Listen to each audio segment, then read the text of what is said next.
আম্মু ভাইয়া আমি এই টেন্ট হাউস গুলার মধ্যে একটাতে লুকতেছি, তোমরা আসে আমাকে খুঁজো। ঠিক আছে রাকিব, তুমি লুকে পড়ো আর আমরা দুইজন চোখ বন্ধ করতেছি। ঠিক আছে ভাইয়া, আমি এই দুইটার মধ্যে লুকবো না, আমি এই মাঝখানেরটার মধ্যে লুকবো। ঠিক আছে, কেউ না দেখে রাখে তাড়াতাড়ি ঢুকি। রাকিব আমরা আসতেছি তোমাকে খোঁজার জন্য, তুমি বের হইও না, লুকে থাকো। আম্মু তুমি ওই পাশেরটা দেখো, আমি এই পাশেরটা দেখি। আমার মনে হচ্ছে এই দুইটার মধ্যে একটাতেই হবে। আরে এখানে তো ও নেই, তার মানে ও এই পাশেরটাতে লুকাইছে।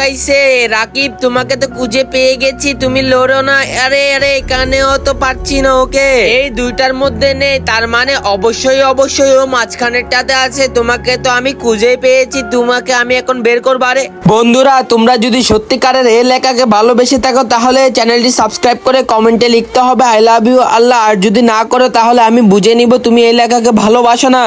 আরে এখানে তো রাকিব নেই, এখানে তো দেখে একটা খেলনা গাড়ি। আর মানে রাকিব কি একটা খেলনা গাড়িতে পরিণত হয়ে গেল। সাবস্ক্রাইব করে দ্বিতীয় পার্টের জন্য অপেক্ষা করুন।